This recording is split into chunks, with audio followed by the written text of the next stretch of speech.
In the past few days, Sayadaw has spoken about Viriya Sambojjhanga, Piti Sambojjhanga, and Passaddhi Sambojjhanga in a way that was neither too brief nor too elaborate from both a theoretical and practical standpoint so that the yogis could understand.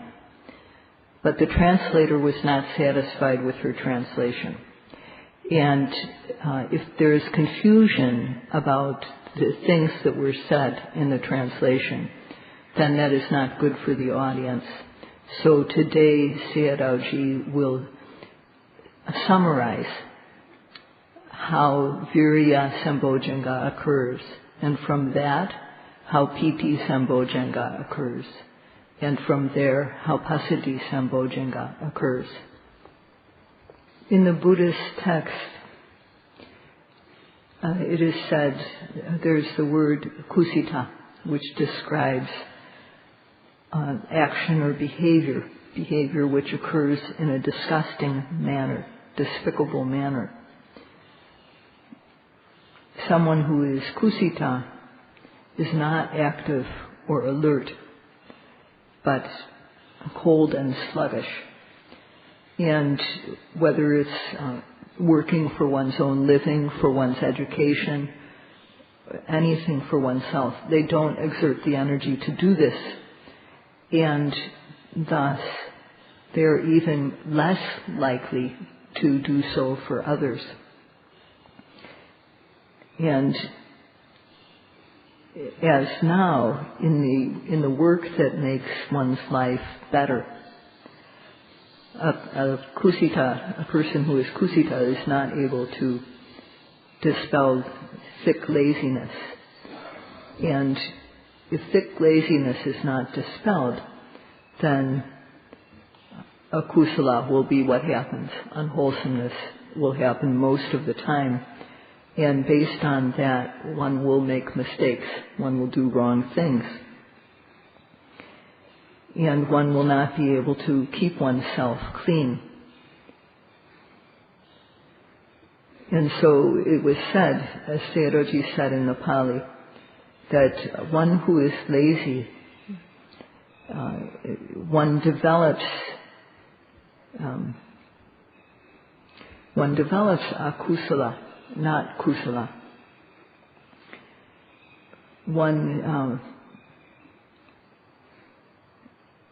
So because one develops laziness is what lets in all akusalas. So one is not able to, one develops commits behavior that is blameworthy, not behavior that is blameless. And thus one is not able to keep oneself pure and clean. One is not able to conduct oneself in a pure and clean manner. So if in the world too this is true, that if one does not apply viriya,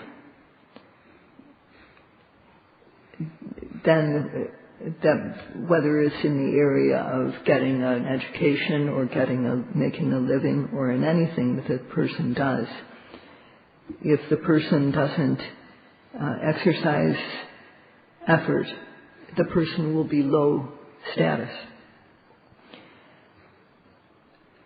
For people who have learned about patience and learned about how to make effort from their parents, such people make effort. And they apply effort, not just once, but time and again. And yogis too work in this way.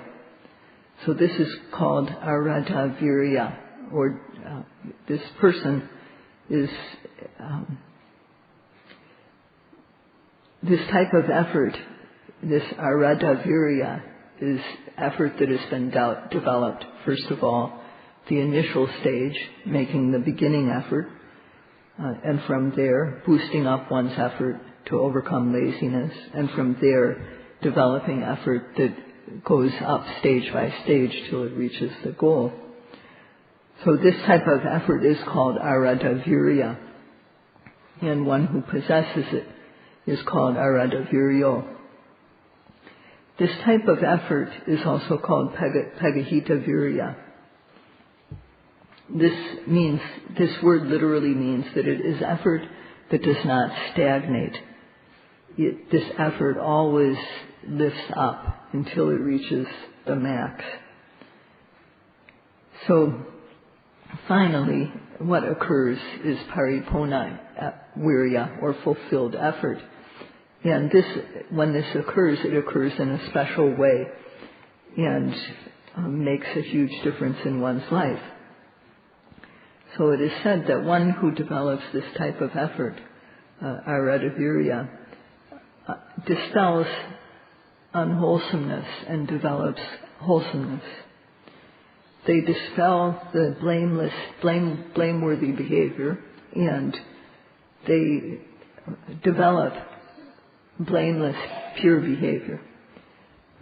And they are able to conduct themselves so that they are wholesome and clean. So this matches this matches the life of a yogi, what the yogis do. And this is the essence of Viriya. This Viriya, without any control, well, it may happen, but sometimes there will be excessive Viriya, and then one will miss the object. And without any type of control, then sometimes laziness will come in, and the mind won't reach the object. So to make our effort just right, we need to have a jhanic factor. Jhana is to focus on the object when we observe. So the jhanic factors must be present. Jhana is made up of 5 or 6 factors. And the first is vitakka, which is the factor of aiming. The second is vichara, which is translated as rubbing against the object. And it's also translated in another way, but it's really got the nature of rubbing, contacting the object and rubbing it. Third is piti, joyous interest. And fourth is sukha, peacefulness, feeling good, happy peacefulness. And fifth, upekkha. In the higher jhanas is upekkha, or equanimity, replaces piti and sukha. So there are these 5 jhanic factors.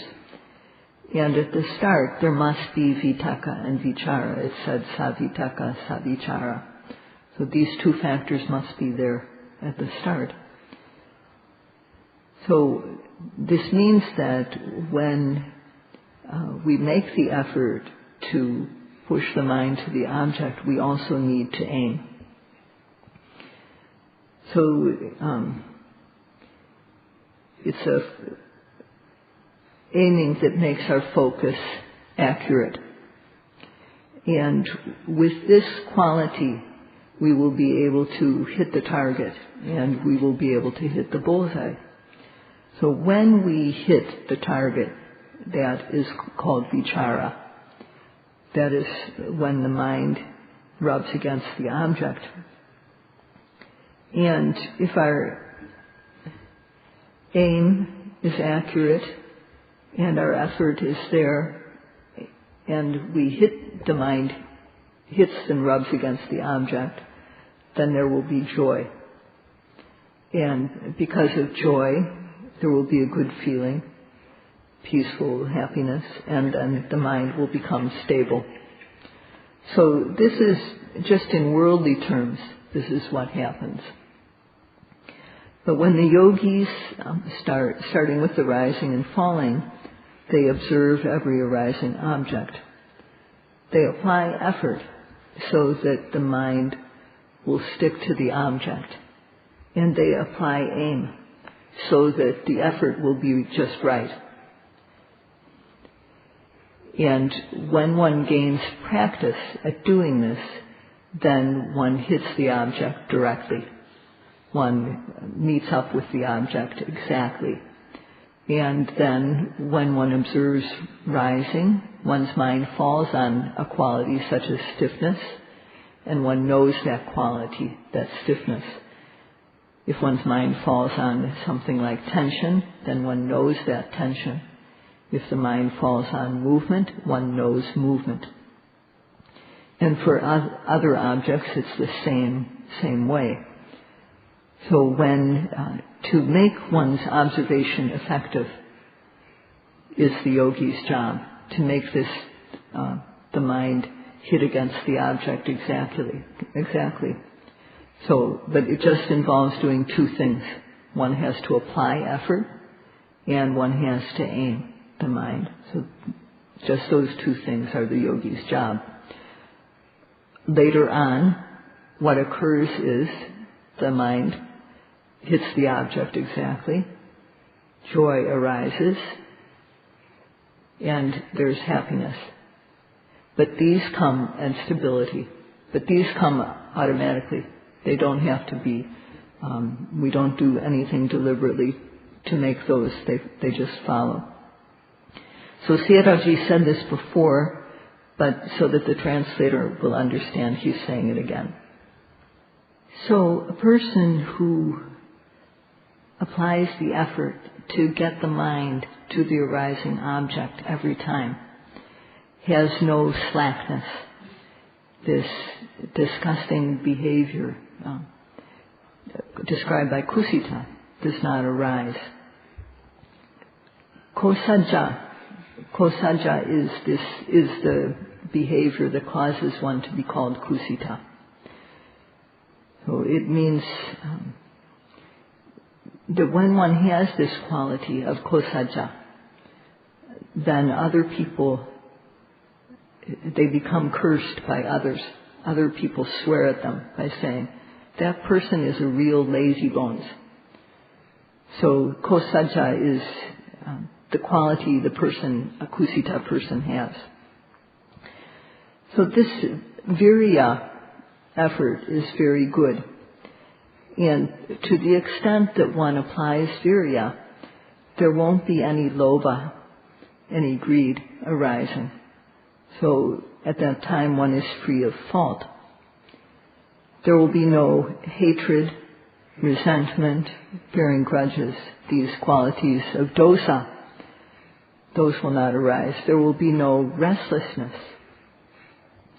no scattered mind, no remorse, and there will be no wavering or doubt of vicikiccha.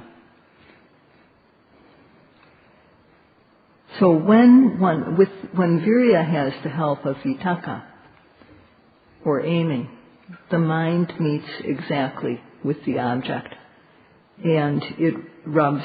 It doesn't go anywhere else. It doesn't lean off towards objects of sense desires. It won't go to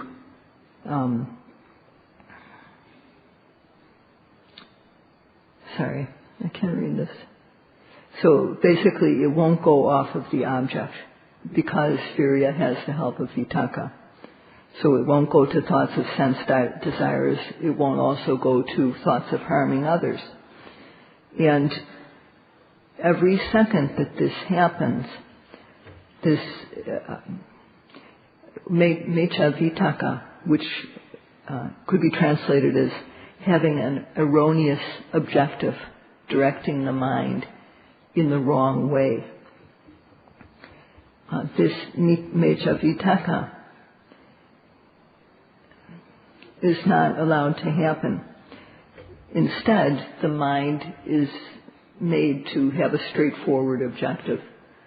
And so when the mind becomes straight, then the mind rubs against the object. It meets with it exactly and rubs against the object. So when we start out by observing the rising and the falling, the first time we observe the rising, the mind doesn't rub against the object. When we observe the falling, the mind doesn't rub against the object. But as long as the mind does not go anywhere else, that's good. In time, the mind begins to rub against the object. One goes past the form of the object, the shape. One goes past the manner, whether it's rising or falling, expanded or collapsed. And the mind then connects with the qualities that are really there, whether it's stiffness or tension or tightness or movement. So when the mind meets up with these qualities exactly and knows them, then the yogi knows what he or she has observed. So vitakka is what keeps the mind from going elsewhere, and its accurate aim. And vichara is what is the quality of rubbing against the object. And these qualities make the mind definite about what it comes to know. So a person who is practicing respectfully and meticulously, who cherishes and values the benefit of satipatthana, every second of the time, such a person is trying to observe what arises. And this is a true yogi, because this person is applying effort. First of all, initial effort, and then from there, boosted up effort, and from there, an effort that increases stage by stage without letting up until one reaches the goal. Panchime nivarane pahine atani samanupasato describes this yogi. The 5 nivaranas would arise if one didn't observe. But the yogi sees that these nivaranas, which disturb the mind, have been dispelled from his or her being. They see this very well. This is because of the good noting. So when the 5 nivaranas have been dispelled, the person sees this, and then Paṇḍitā jayati. Joy arises, joyous interest. Paṇḍitā means joy that is weak. It's not the strong form. So one feels things such as goose flesh, or like a lightning flashes through one, pushing one's body up. And the yogi, when they experience things like this, they feel joy. So this is because vitakka and vichara are present. So when our noting is effective, then joy arises. And because of joy, then happiness, sukha, arises. And at the higher stages, especially at the stage of udiyabbiya jnana, the joy that one experiences, the piti, is strong. The body feels like it's floating up in the air, or like it's filled with air like a balloon.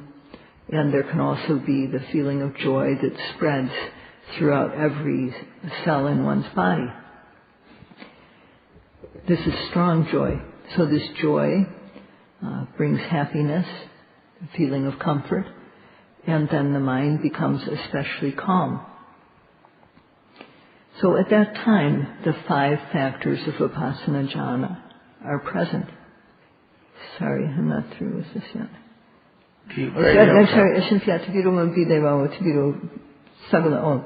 Yogis who note in this way, according to the saying,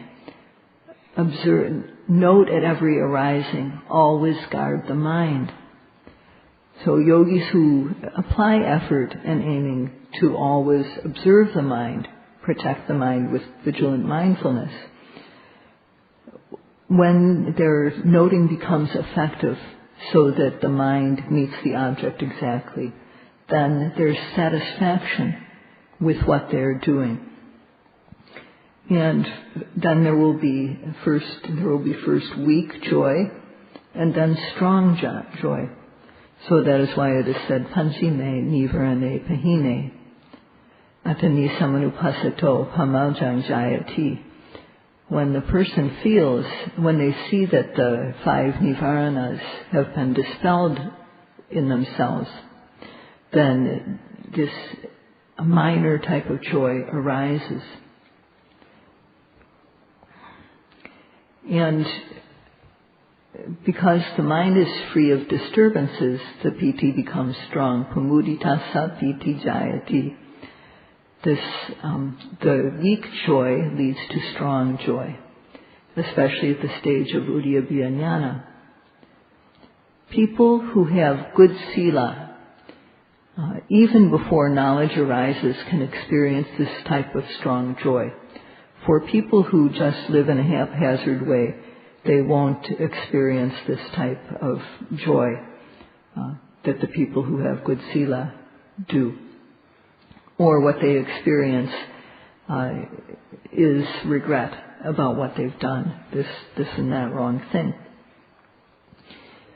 Piti manasa kayopasambati.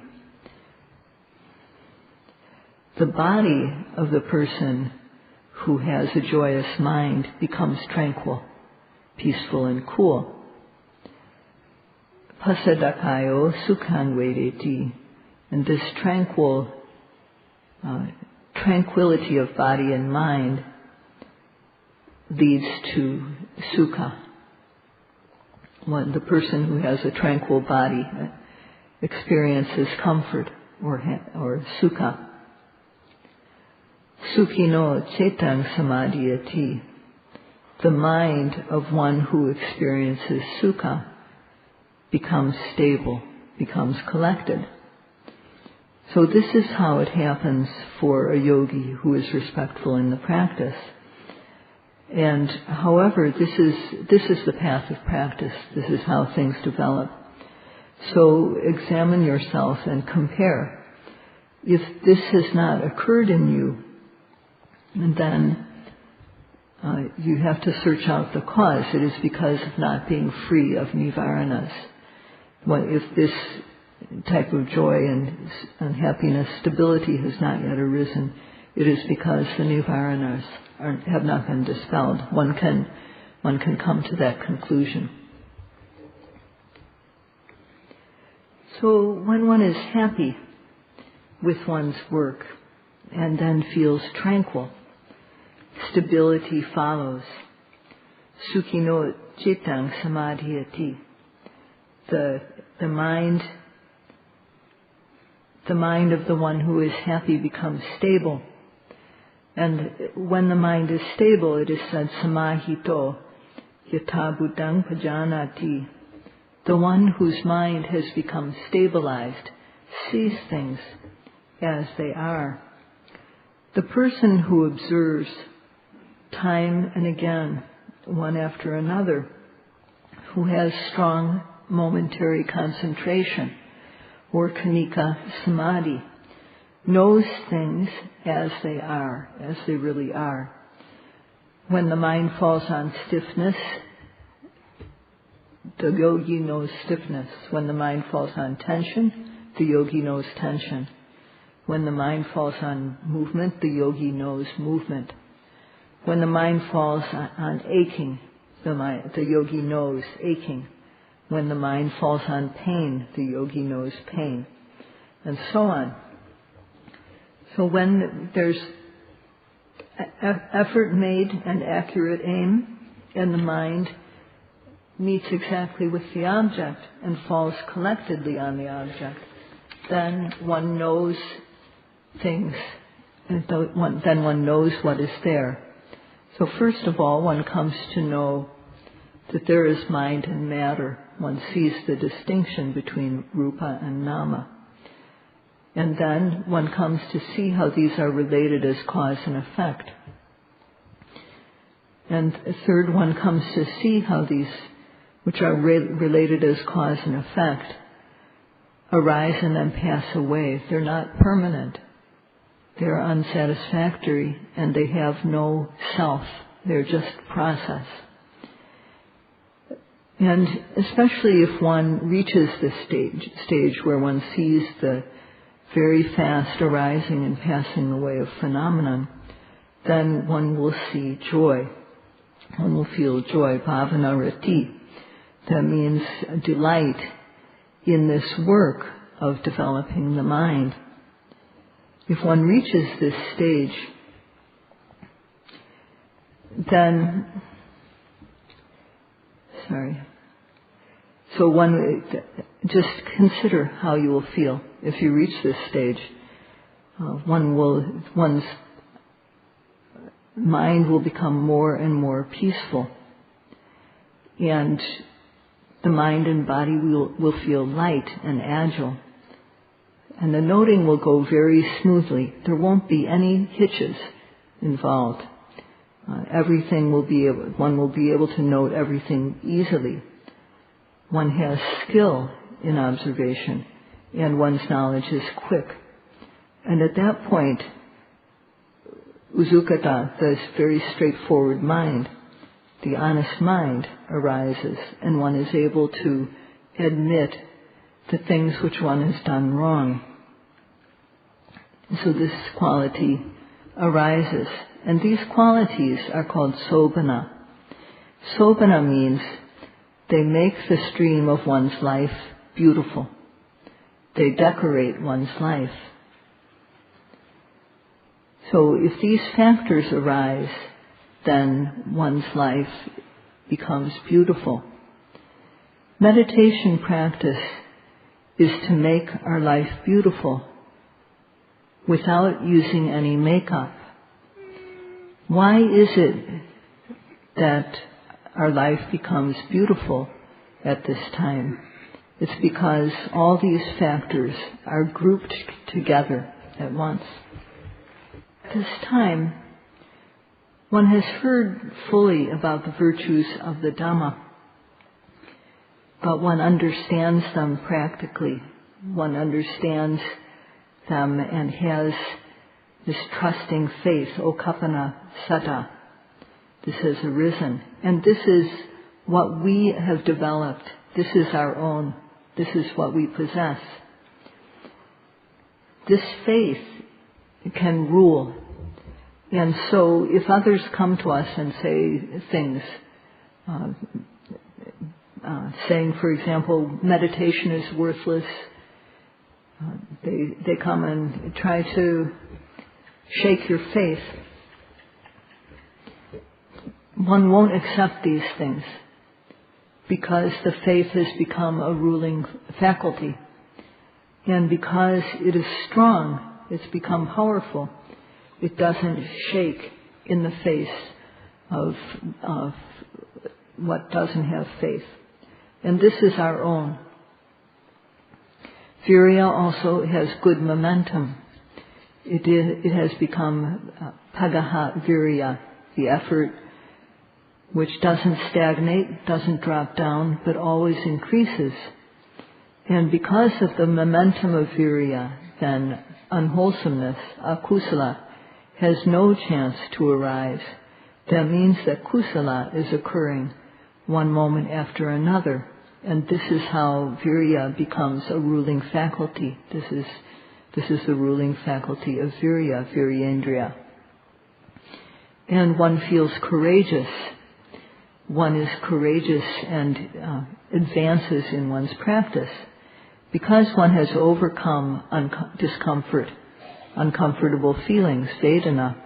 One is brave enough to face vedana and even challenges pain to come and get it. So one is courageous. And following on viriya, the ruling faculties of sati, samadhi, and panya become very special.